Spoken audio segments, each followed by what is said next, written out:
Hormanglar, bugun sizlarga qanday to'g'ri ustani ishlatishni aytib bermoqchiman. Qoida bo'yicha.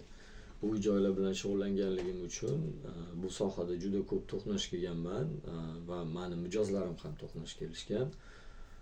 Birinchi o'rinda ustani qayerda o'sha siz zakaz qilmoqchi bo'lgan ish bo'lsin, mana bu uy qurishmi, suvoq qilishmi, aboy qilishmi, santexnika qilishmi, qayerlarda u o'sha ishlarni qilgan, undan so'raysiz.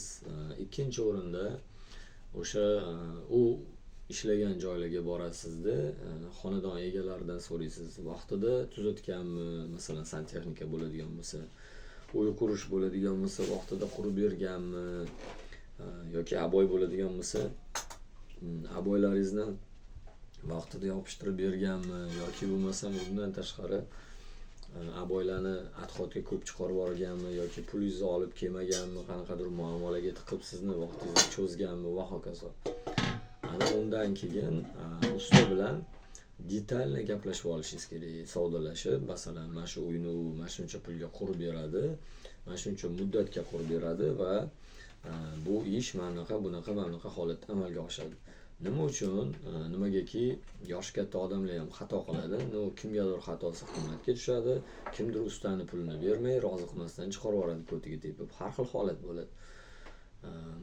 Uyimda tilla ishtonim bor, men ham ustaman, qilganman mana shunaqa ishlarni desa, ishonib ketaverish kerak emas. Bu noto'g'ri bo'lib qoladi.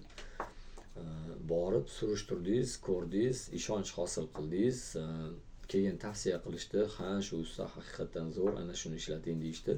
Keyin u bilan o'tirib gaplashganingizda juda oddiy bo'lgan bir narsani tushuntiraman.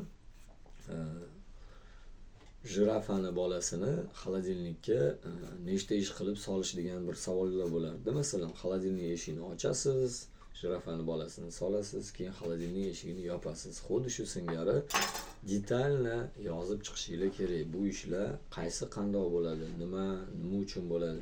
Masalan, shunaqa bo'lib qoladiki, kvartirangizni remont qilyapsizda, kvartirangiz 5-etajda, siz shpaklyovka, gips, keyin alibastr, nima deydi, aboy bir narsalar olib keldingiz, usta men ko'tarib chiqarmayman deydi, o'zing chiqargin deydi.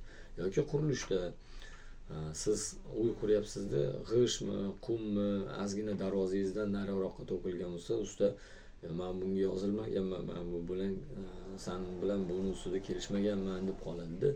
Ana shunaqa holatlarni izbijat qilishligingiz uchun, tushunmovchiliklar bo'lmasligi uchun ustalar bilan uzil-kesil to'g'ri gaplashib olishingiz kerak. Imkon qadar. Bu sizni foydangizga bo'ladi. Vaholanki shunaqa haqiqiy ustalarni men taniyman. Ularni ishonasizlarmi yo'qmi, odamlar 1 yil, 1,5 yil, 2 yillab ham kutadi. Aynan o'sha usta qilishligi uchun. Va bu ustalar ishlagan joyda tozalab, haligi sizga muammo yaratmaydigan qilib ketishadi. Ko'pchilik odam yaxshi niyat qiladi, to'y qilaman deydi, qizimni uzataman, o'g'limni uylantiraman, yoki uyni bir narsa qilaman, maza qilib qurib yashayman yoki sotaman deydi-da. Oxirida konечный rezultat nima u qabul qiladi va nima u qabul qiladigan ishiga qancha pul to'laydi, ana shuni hisobga olmaydi-da. Ko'pchilik odamlarda ozgina o'zida ham tasavvur bo'lmaydi. Shuning uchun siz usta bilan gaplashganingizda в конечном результате men nima qabul qilaman, ana shuni usta bilan uzil-kesil gaplashib olishingiz kerak.